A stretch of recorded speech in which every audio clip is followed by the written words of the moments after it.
Hey guys, it's Jimmy Bremner and Dexter, CTOA on the Urban Trail.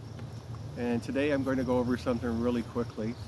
Last Thursday I was at a fire rescue manufacturer called MOTIS in Beamsville, Ontario. And what we came up with is a active shooter breaching kit. And it fits in an IFAK bag. And as I said, I was a master breacher. Didn't have a lot of trouble with big things, had a lot of problem with the small things. So interior type, structure and things like that. So I'm going to go through this really quickly. So again, MOTIS. You get a nice IFAK bag, okay, with all kinds of compartments inside it. Rubber band stretches around doorknobs so you can keep that ingress egress open. Shove knife. Okay, so this goes in a regular utility blade handle, and I also have a part of the utility blade still in there, so that's a good thing to have. Those are great for your interior doors. Cutting shears, again, fantastic things to have. They cut through, tin cans. Some nice wedges, metal and rubber wedges. Wedges are great for a million things. I like the fact that it has the hole in the back of it so I can tie paracord to it and use it, again, in a number of different ways. This tool is for opening up interior doors. So when you knock the handles off, you'll see the locking mechanism, usually a square hole in there. This inserts into it, you twist it, it can be used this way or that way, depending on how deep that is. Nice channel lock pliers, okay? You can turn some lock sets with channel locks, so a good tool to have. Really rigid pry bar with a metal pommel to it, so you can hammer that in. Allen keys. Okay, Allen keys are important for doors with crash bars on them. There's a hole in the handle, fits a particular type or size of Allen key, and you turn that, again, it locks it open so you can ingress and egress as you wish. This is a fantastic tool. This fits down behind lock plates and helps open those lobby doors, mostly seen in industrial complexes, schools and such. Great thing to have.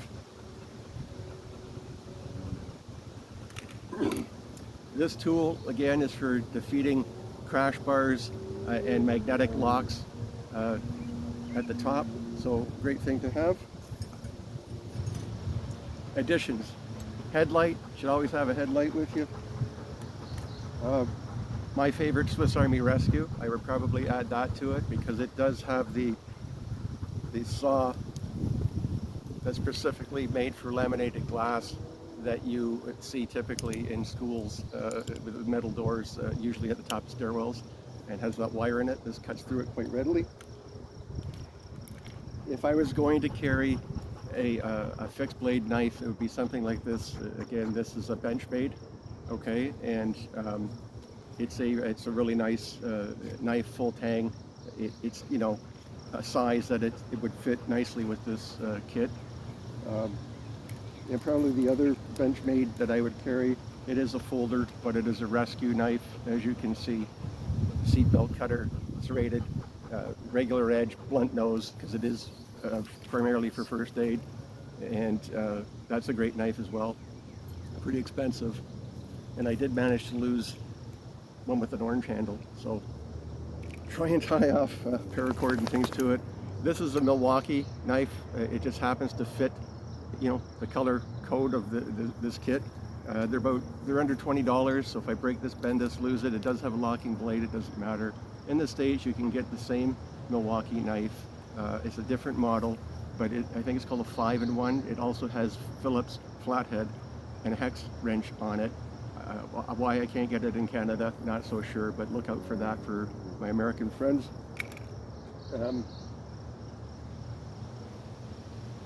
I think I mentioned the shove knife. These are great for interior doors, and like I say, it goes on to a regular utility knife, so they're a great thing to have. And it looks like I've run through the kit.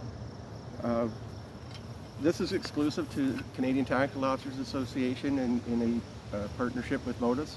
And we can get it to you, but I need to see that you're still active and you know, you got a badge number of what team or department you're attached to. And you know, then we're more than happy to vet you and send you that kit. So again, this is an exciting you know, endeavor that we're on to. I think it'll come in handy with a, you know, a lot of situations that we have day to day. You know, altogether, what's it weigh? It probably weighs about, I'm going to say, sorry, just picking it up there. I'm going to say it weighs about 7 pounds, depending how much stuff that you want to pack into it.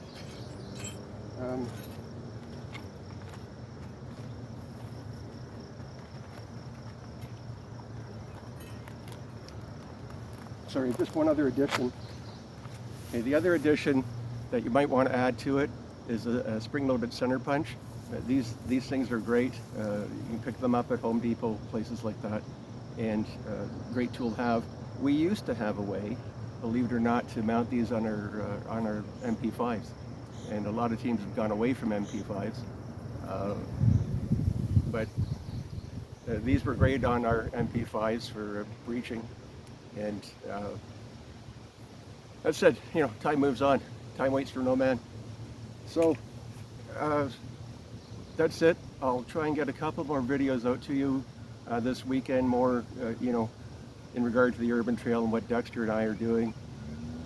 I'm going to go over belt knives, as you asked, and I'll go over dry bags as well, and, you know, the different types and what makes those useful.